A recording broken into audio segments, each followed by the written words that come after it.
the Yoga Sutras of Patanjali, the aphorisms of Patanjali.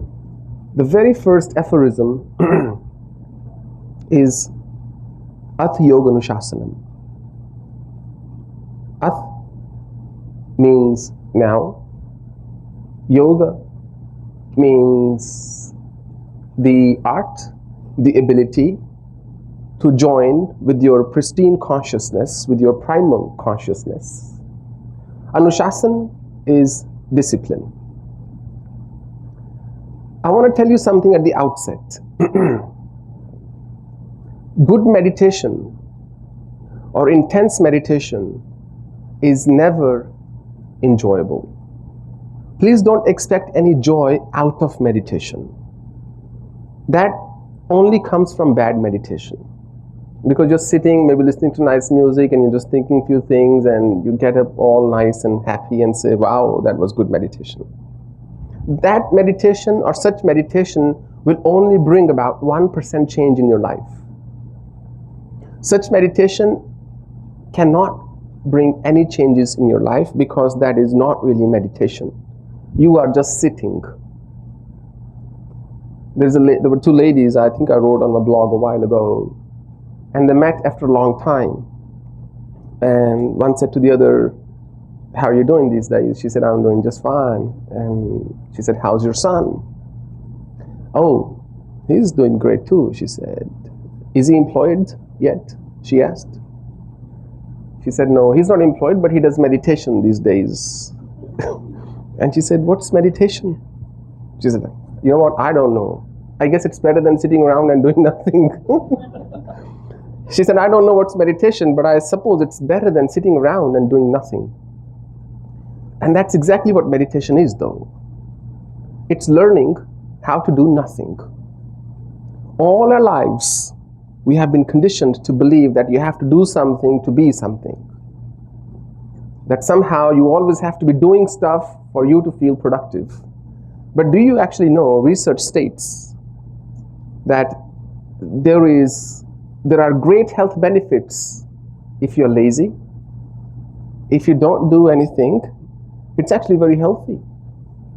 People who work out a lot, people who are very ambitious in their lives and really work very hard, are the ones who actually have more illnesses. Those who lead a balanced life, we've been told, get up in the morning. By the way, getting up late is very good for the body. Yes, it's very good. This is old school that you have to get up at 4 in the morning. Getting up at 8 or 9 is actually very good. And I'm not saying it, the research proves it. So lazy people are less stressed. And lazy people live longer. And lazy people are healthier. See, any day. You just look around, not in this hall, please. There are no lazy people here. You look around in your life at other people. And the ones you hate the most are lazy people, I'm sure. You're saying, why can't you get up and do this thing? But they are somehow at more peace than those who are very hardworking. And only two types of people can live in solitude. A true yogi or a true lazy. They can be happy on their own. If you're not a yogi or you're not lazy, then it's a problem. Then you have to attend all these retreats and learn how to meditate and all that, But if you're lazy, you can just sleep it off, So meditation is laziness with awareness. And it's incredibly powerful. Because you can be you without being tense. That's what laziness is. There is no tension in laziness. But you're aware that this is how I'm leading my life right now. So that's what meditation is. But to get to that most blissful state of laziness with awareness, you have to walk through a certain discipline first. If you see somebody who does skating, for example, ice skating or something like that, or figure skating, you see those marvelous movements they do on the rink, on the skating rink, on the hall. But before they could demonstrate that flexibility of the body, before they could feel like one with the music and with the surrounding and with everything they're doing, they have put in rigorous amounts of hours in practice. So meditation at first is a discipline, and it's an act. And the greatest people on the planet meditated even if they didn't know about it. Mahavir did, Buddha did. Christ's meditation was compassion. Guru Nanak's meditation was on the formless. All the great saints, sages, all the greatest discoverers, inventors, they were in a state of meditation because all your insights will only come in that state. But to get to that state is no accidental phenomena. It's not accidental phenomenon. It's something you follow the process and you will get there. So meditation begins with discipline. At yoganushasana, Patanjali says. And at means now. He started his text, his exposition, his proposition with the word now. And that's the greatest challenge for anybody, to live in now.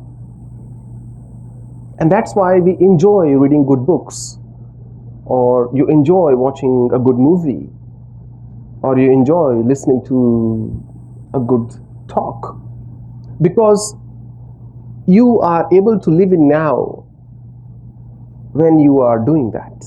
The more you are able to live in now during those moments, the more you will enjoy. Boredom arises when your mind is not in now. When you find no joy in now, then you become bored. And when your mind becomes bored, then either you become restless, or you say, I have to figure something out, I have to go out of here, or I have to do something. It's boredom. But meditation is attaining that union with yourself. Just imagine how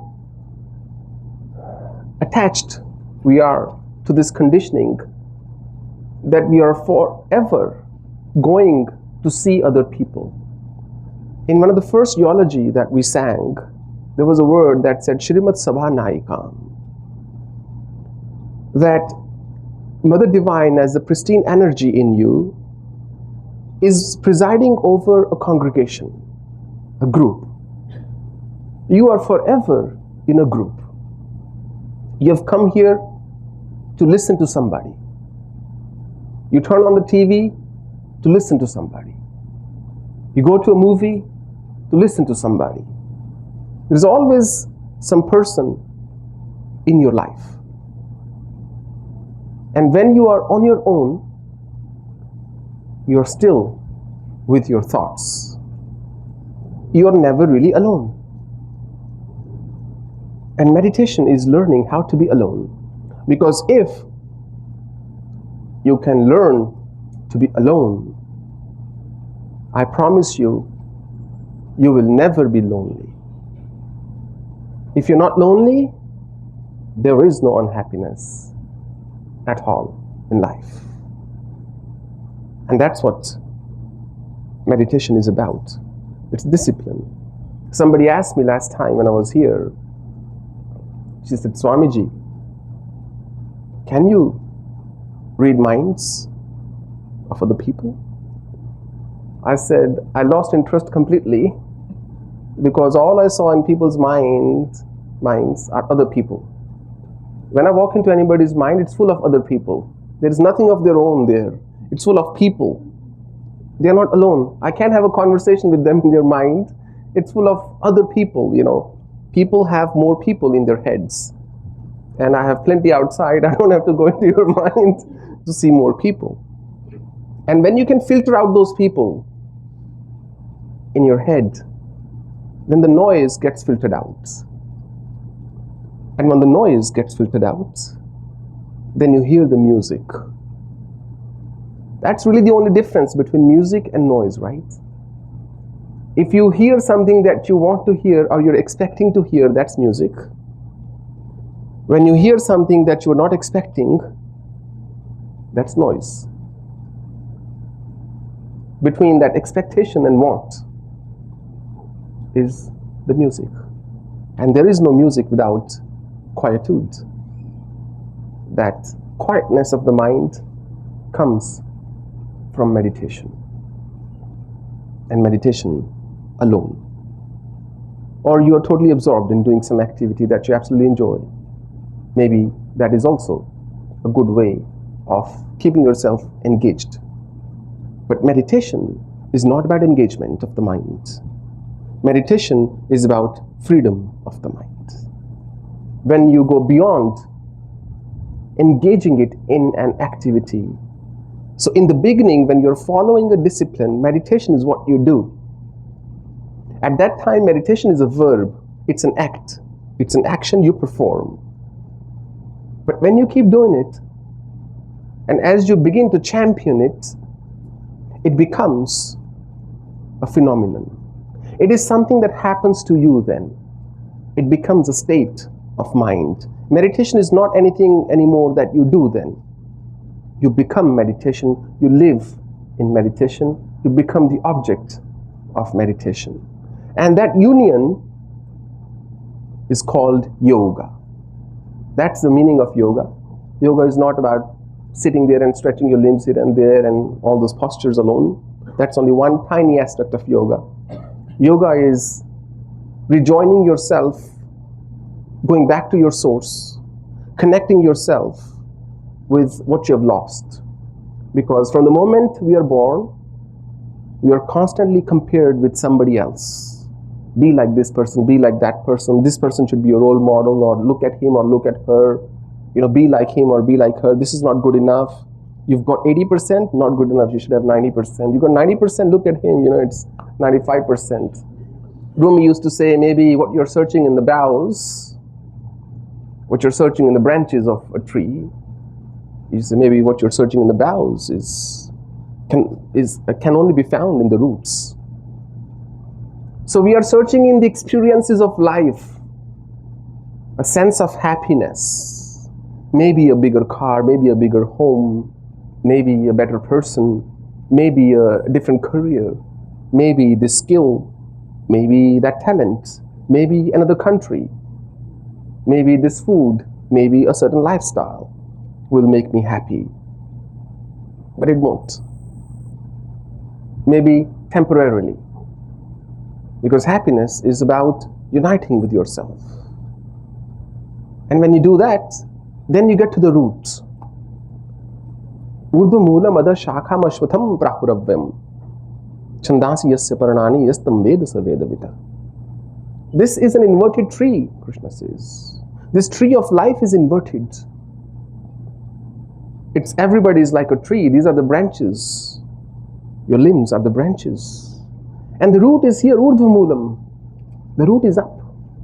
The root of all actions, all actions, absolutely all, bar none, arises from here.